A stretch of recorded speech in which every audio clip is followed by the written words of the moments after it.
insistimos por segunda vez en la importancia de sacar adelante una norma de esta naturaleza. Algunos temas específicos, señor presidente, y me quiero referir al sector salud. Es el sector que cuando se tomó el gobierno tuvo más problemas, y acá lo dijeron como que estaba realmente un desorden administrativo sumamente grave.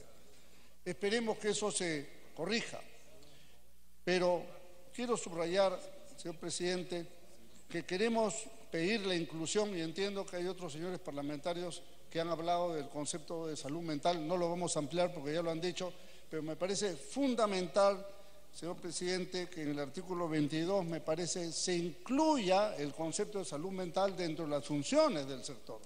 Esto no está lamentablemente priorizado, no existe como una política pública claramente determinada, y creo que si lo incluimos en el artículo 22, control y prevención de salud mental, ese concepto se lo vamos a pasar el texto a la señora presidenta de la comisión. Creo que daríamos un buen paso en la línea correcta que nos hemos propuesto. Este es un tema bastante descuidado en general por el Estado, y como usted sabe, las empresas de seguros privadas ese tema ni lo tocan. Y realmente tenemos un problema cada vez más alto que afecta enormemente los presupuestos familiares. Igualmente, el tema de tuberculosis, el tema de VIH-Sida, también son temas que como que están excluidos. Hay que incluirlos en la normativa para que se puedan empezar a desarrollar políticas públicas en ese sentido. Y hablando del sector salud, hablo en nombre, a petición de ellos, de diversos grupos ocupacionales del sector salud que están contratados, y realmente existe existe la cultura de que no tienen que estar contratados, cuando realmente esa es una inversión en salud. Son personal que trabaja en los sitios más recónditos del país, las zonas altoandinas, en las zonas fronterizas, y están en una situación laboral sumamente precaria. Me refiero a profesionales, técnicos y auxiliares. En el sector de educación, y hemos conversado con el señor ministro de Educación, realmente hemos impulsado un proyecto de ley que ya tiene dictamen junto con otros conceptos para luchar contra la inserción del consumo de drogas a nivel escolar. Aunque parezca mentira, no existía esto en la currícula escolar ni estaba en ninguna política a nivel escolar.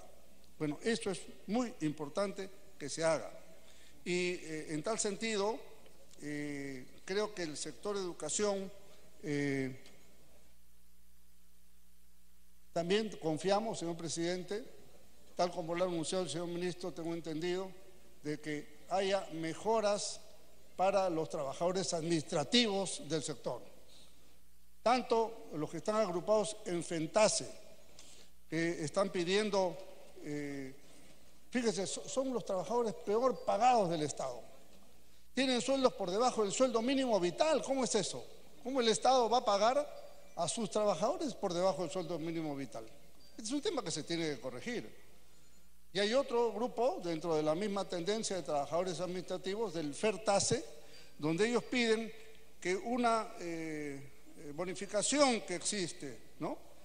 Es un incentivo único, el CAFAE, se les ha quitado a los que tienen licencia de maternidad o enfermedad, pese a que hay un informe legal del MEF que opina que no debe hacerse así.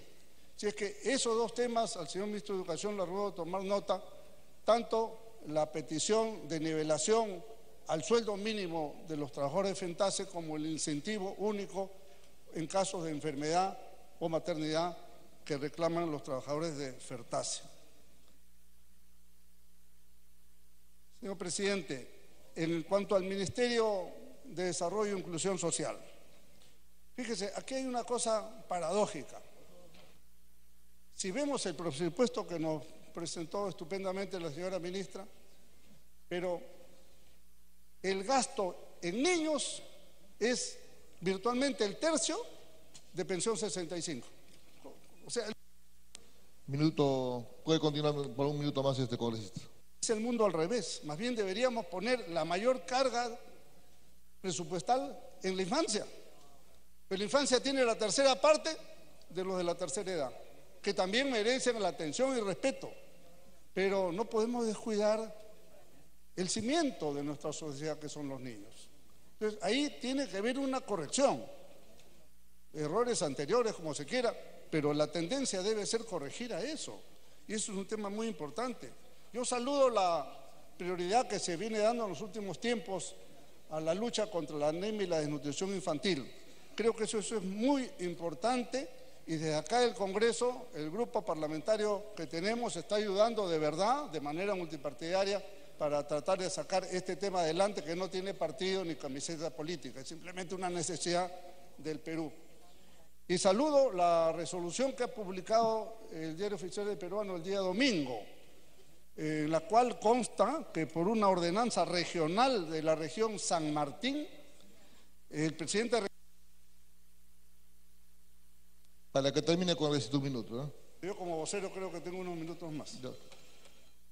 La ordenanza regional 017 señala por vez primera a nivel de un gobierno regional que en San Martín la prioridad es la lucha contra la desnutrición crónica en niños menores de 5 años y anemia en menores de 3 años. Fíjese, ese es un ejemplo para el proceso de descentralización. Yo recuerdo, señor presidente, que cuando yo era presidente del Consejo de Ministros, citamos a los presidentes regionales, estamos hablando hace 10 años. Y cuando le hablamos de desnutrición infantil y anemia, era como hablarles chino. No estaba en su agenda para absolutamente nada y empezó un proceso. Por eso se bajó en esos tiempos tanto la pobreza, tanto la anemia, tanto la desnutrición. En los últimos tiempos no solamente se estancó, sino hasta que ha subido. Ahora se ha retomado la lucha contra esto y esperemos ver resultados, pero si rebotamos ejemplos como el de San Martín, me parece estupendo, porque esto va a significar que los municipios, algunos pocos lo hacen, y las regiones muy pocas la hacen, en que toman como propia esta política. Y una propuesta que vamos a formular legislativa, señor presidente, es para que en las leyes orgánicas de los gobiernos regionales y de las municipalidades se incluya este concepto de acción contra la desnutrición y por la infancia como función municipal y regional, que en este momento no existe, absolutamente no existe. Entonces, estos son temas sociales, señor presidente, que nosotros queríamos subrayar desde esta tribuna y pedirle al gobierno que tome clara conciencia. Lo más difícil en el gobierno es articular las diversas dependencias. Son el mismo equipo, pero juegan dispar. Entonces, esa falta de articulación, esa falta de coherencia, hay que ajustarla. No es fácil, pero nos alegramos mucho que el Consejo Interministerial de Temas Sociales se haya reactivado, y ahí estamos trabajando, porque nos han invitado a los parlamentarios, por cierto, el gobierno es el anfitrión en ese caso, y la propia sociedad civil, y creo que eso va a dar resultados muy prontamente. Por lo demás, señor presidente, creo que hay otros aspectos que mis compañeros de bancada van a expresar. Muy amable, gracias. Muy bien, muchas gracias, congresista. Tiene uso de la palabra el congresista Tubino Arias por 7 minutos. Fuerza Popular. Sí, muchas gracias, señor presidente. Un saludo a la señora Premier, a las señoras y señores ministros, a los colegas. Decir, con relación al presupuesto general de la República que se nos presenta el día de hoy, su aprobación, señor presidente, que primeramente no miramos a la Amazonía. La Amazonía, insisto, el mundo mira a la Amazonía por el tema del cambio climático. Constituye el 60% del territorio nacional, pero ¿acaso miramos a ella? Y lo voy a demostrar con relación al presupuesto general de la República, y le pediría a la señora Premier y a la señora ministra de Economía me prestaran atención en este tema. Entonces, ¿qué sucede? El presupuesto general de la República es 157.158 millones de soles. Pero ¿cuánto le estamos asignando a todas las regiones amazónicas? 8.956 millones de soles. ¿Cuánto del presupuesto constituye? 5.7%. Eso es mirar a esa área importante que el mundo la mira? No, pues, no estamos mirando ahí. Y por otro lado, si miramos las inversiones del gobierno nacional en la Amazonía para el presupuesto del año 2018, es únicamente 4.967 millones de soles. ¿Y cuánto es lo que invierte el gobierno nacional en todas las regiones de nuestro país? 115.387 millones. ¿Cuánto representa el presupuesto de inversión del gobierno nacional? 4.3%. Entonces, la verdad que no podemos estar de acuerdo con esto. Entendemos que hay un presupuesto inicial de apertura, que es el que estamos viendo, pero hay que mirar en el presupuesto que se modifica a lo largo del año y a través de los señores ministros, de incrementar las aportaciones que hacemos para obras, para proyectos en la Amazonía. ¿Y qué sucede en la región que represento? Ahí las cosas son peor. ¿Por qué? Porque solo se invierte 1.620 millones de soles, constituyendo gobierno nacional, gobierno regional y gobierno local en la región Ucayali. 839 millones invierte el gobierno nacional, 541 millones gobierno regional y 239 millones de todas las alcaldías. ¿Cuánto constituye el presupuesto general de la República? 1.03%. Por favor, son 25 regiones de nuestro país.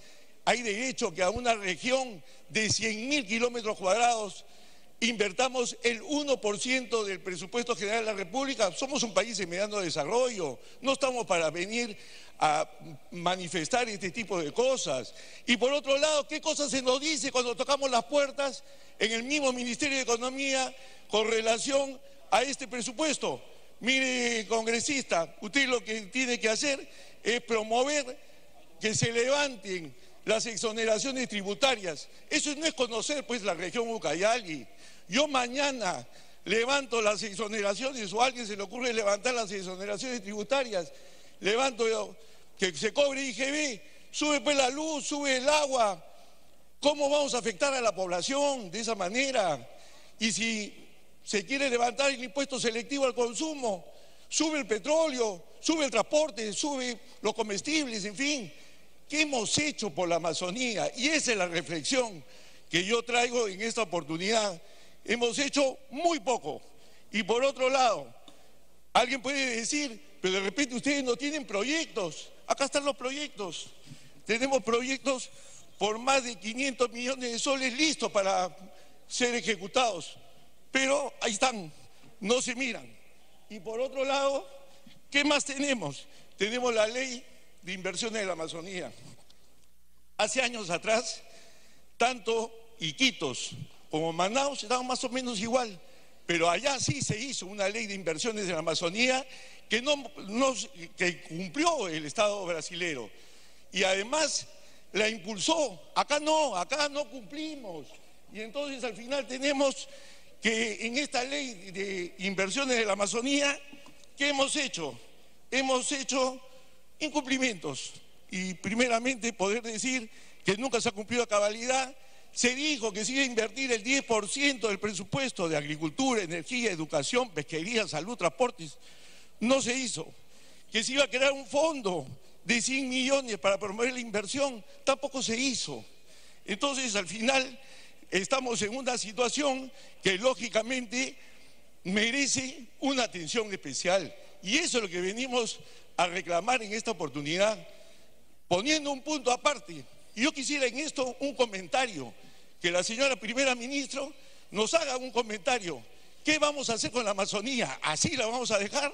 Pues no, tenemos que hacer algo y no dejar las cosas como están. Puede haber errores, pero hay que corregirlos y eso es lo que se tiene que hacer. Y por otro lado, en lo que es en este momento todo el tema que está sufriendo las Fuerzas Armadas y la Policía con la ley referida a las pensiones. Entonces, en este tema no es posible pues que el gobierno diga voy a ir al Tribunal Constitucional. Hay que hacer un esfuerzo en este tema y yo espero que no se vaya al Tribunal Constitucional, que esa ley se haga todo lo necesario para cumplirla. y que se nivelen las pensiones del personal de las Fuerzas Armadas y la policía que puso el pecho en la lucha contra el terrorismo. Y entonces ese es un tema importante a tener en consideración, no es una cuestión de dejarla así nomás. ¿Por qué? Porque se ha creado, pues, no en este gobierno, en el gobierno de Humala, increíble, una persona que usó uniforme ha generado un problema y un incumplimiento al artículo 174 de la Constitución Política del Perú, porque las pensiones son equivalentes. Yo no puedo tener a un comandante con menos años de servicio ganando más en su pensión que un coronel o un general que ha hecho más años de servicio. Entonces, eso no sucede en ningún país del mundo. Si no miramos, ¿por qué no miramos y nos fijemos alrededor de nuestro país? Para que concluya, congresista. Son temas que son importantes, son temas serios, no hay que tratarlos así nomás, pero esperamos en el tema relacionado a la nivelación de pensiones que se haga lo que se tiene que hacer, ver qué se puede hacer con la caja fiscal y cumplir. Y por otro lado, con relación a la Amazonía, revisar este tema, porque seguramente estamos siguiendo las aguas, como decimos en el lenguaje que he manejado en mi vida, y estamos dejando que las cosas un poquito más, un poquito menos, pero ya es hora que haya una decisión política de inversiones en la Amazonía y que así como hoy, a buena hora, se invierte en la reconstrucción en la costa norte, se decida a nivel presidencial, con decisión, que se invierta en la Amazonía. Muchas gracias. Muchas gracias, congresista. El turno del congresista Salazar Miranda por 5 minutos de Fuerza Popular.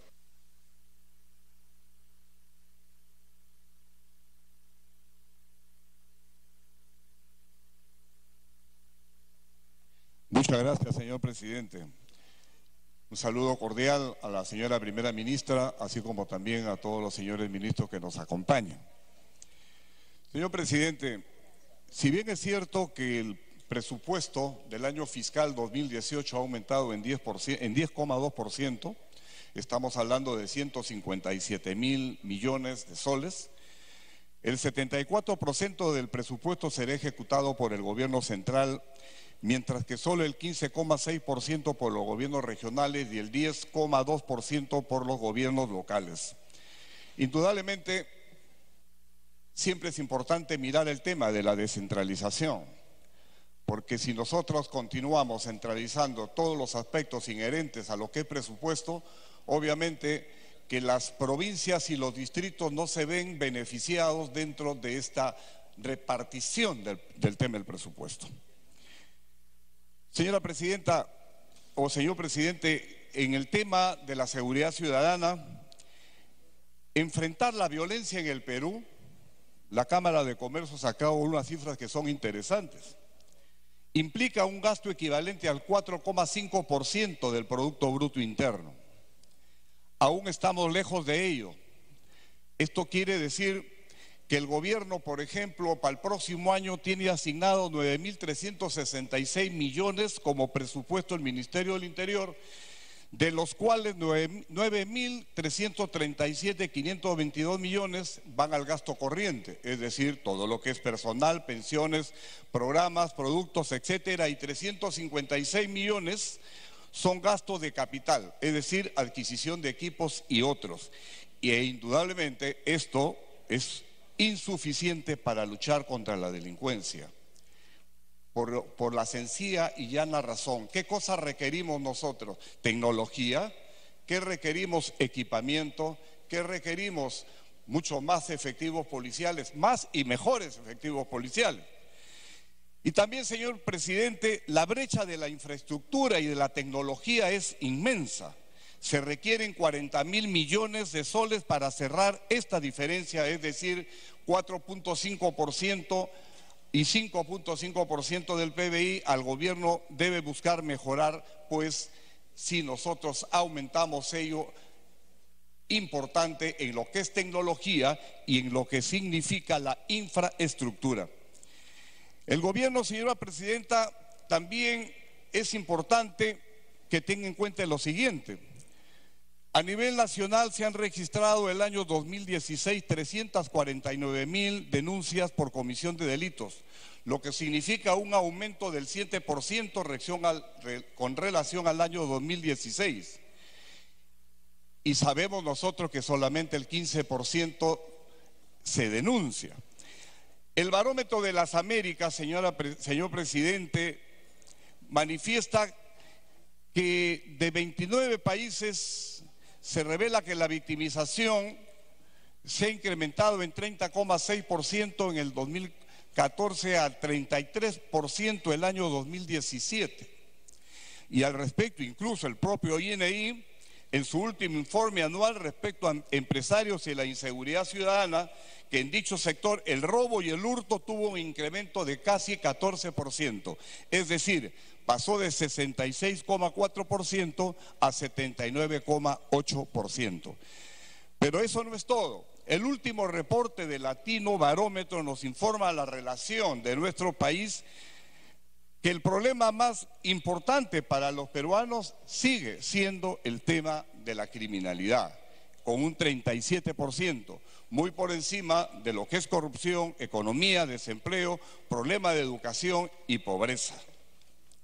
Asimismo, el Latino Barómetro nos revela el preocupante déficit de patrullaje y vigilancia policial, que solo el 26% de los peruanos considera que ve un policía vigilando su vecindario, colocándonos en un puesto número 15, apenas por encima de Nicaragua, Venezuela y Bolivia.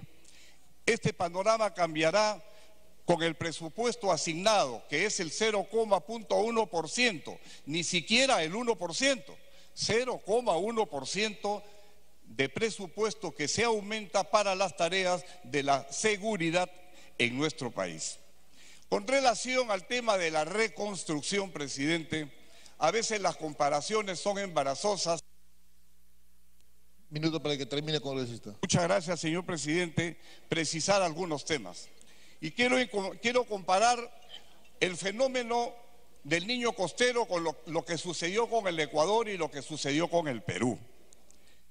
Personas fallecidas en el Ecuador, 15. En el Perú, 85. Familias afectadas, 12.000 en el Ecuador. En el Perú, 111.000 damnificados y 672.000 afectados. Viviendas, 123.000 viviendas destruidas. En el Ecuador y en el Perú, 13.000 viviendas destruidas. Viviendas afectadas en el Ecuador, 6.000. En el Perú, 153.000. Y viviendas inhabitables, 14.000. 276 personas albergadas en el Ecuador. En el Perú se alistan refugios con 100 carpas, con un número importante de ciudadanos para evacuar a las personas que lo requieran. Provincias afectadas en el Ecuador, 7. En el Perú, 11 regiones. ¿Qué es lo que se afectó en el Ecuador? Roturas de caminos de segundo orden. En el Perú, 2.192 kilómetros de carretera destruidas, 195 puentes destruidos, 319 afectados, 11.000 hectáreas de cultivo destruidas, 1.252 colegios y postas médicas afectados, señor presidente. Entonces, ¿dónde está la diferencia?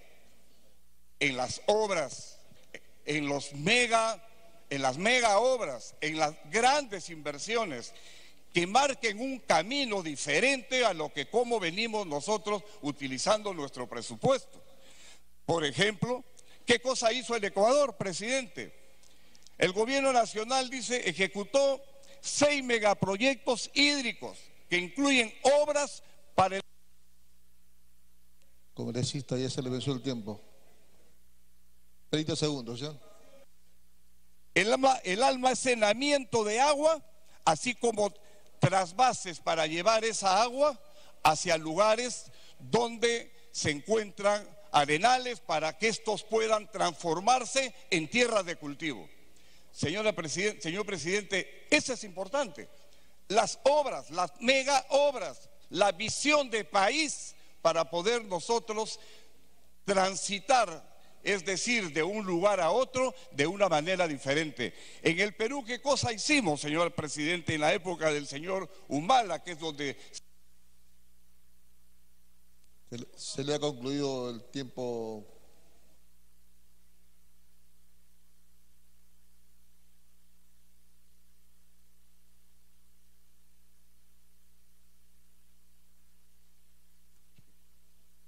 Gracias. Entonces, presidente, le manifestaba qué obras hicieron. Se hicieron sencillamente las famosas barreras dinámicas, que son la colocación de unas mallas y que a las finales estas mallas no sirvieron absolutamente para nada. Por ello, la inversión, señor presidente, y concluyo, está en la diferencia para poder asumir estas tareas con una mejor eficiencia y eficacia. Gracias, presidente.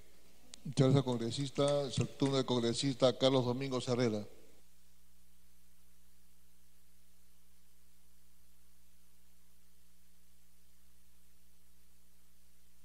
Muchas gracias, presidente. Quiero saludar a través de su venia a la Premier, a la presidenta del Consejo de Ministros y a todos sus ministros presentes. El día de hoy, señor presidente, el Pleno del Congreso, cumpliendo responsablemente con sus funciones, debate la aprobación de ley más importante que tiene encargado este Parlamento, la Ley de Presupuesto para el año 2018.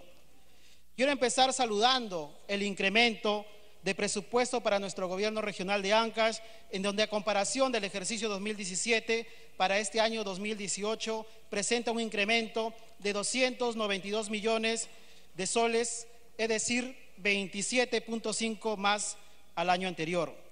Sin embargo, presidente, nos preocupa la nefasta ejecución del gasto. Tenemos a un gobierno regional actual de Ancash que no está realizando las gestiones como realmente esperamos todos los ancachinos. Nos preocupa que sigamos con la corrupción conforme se ha venido sosteniendo, como lo realizó el exgobernador regional César Álvarez, donde se viene, presidente, realizando los pagos a los proveedores del señor César Álvarez. Es por eso que está entre nosotros, los congresistas de dicha región, seguir fiscalizando a este gobierno regional de Ancash inoperante. Señor presidente, necesitamos fortalecer a la Contraloría General de la República. Es urgente que todo el personal de la SOSIS pasen a planilla de la Contraloría. Esto lo venimos pidiendo año a año. No podemos permitir que el fiscalizado sea quien pague la remuneración del fiscalizador. Necesitamos también hacer presente, señor, a través de la presidencia, un llamado de atención al sector justicia. No es posible que casos emblemáticos como el caso de la Centralita no tengamos hasta la fecha resultados. No es posible que personas involucradas estén saliendo libres y que actualmente sean candidatos al gobierno regional. Eso es la preocupación de nuestra región de Ancash. Señor presidente, Ancash es un departamento de más de 1 millón de habitantes. Contamos con 20 provincias, 166 distritos y 1.250 caseríos. Necesitamos presencia del Estado en el sector educación, en el sector salud. Es por eso, señor presidente, que necesitamos dinamizar la economía en nuestra región de Ancash. Necesitamos el apoyo por parte del Ejecutivo a través del puerto de Chimbote, que muchos años le venimos solicitando, que es el único puerto a nivel nacional que es administrado por el dicho gobierno regional. Del mismo modo, señor presidente, solicitamos que el aeropuerto de Chimbote, también entendemos que ya existe iniciativa de inversión extranjera a través de las concesiones. Necesitamos vuelos comerciales y creo que es tarea de ambos seguir en esa misma lucha. Por otro lado, señor presidente, tenemos nuestro proyecto emblemático que es Chinecas, que es de todos los ancachinos, en donde desde mi primer día de gestión trabajo arduamente para hacerlo realidad. Muestra de ello es la aprobación del proyecto de ley que se votó por unanimidad en este digno pleno del Congreso. Realizamos un cambio importante, que es el nuevo Consejo Directivo, en el cual definitivamente tiene el apoyo y mayor presencia por parte del Ejecutivo. Señor presidente, en coordinaciones con el ministro de Agricultura, hemos solicitado que se considere el siguiente articulado. Autorícese al Ministerio de Agricultura para realizar transferencias financieras a favor de la unidad ejecutora 07-1277, Proyecto Especial Chinecas, con cargo a sus saldos de balance por la fuente de financiamiento de recursos directos recaudados y recursos ordinarios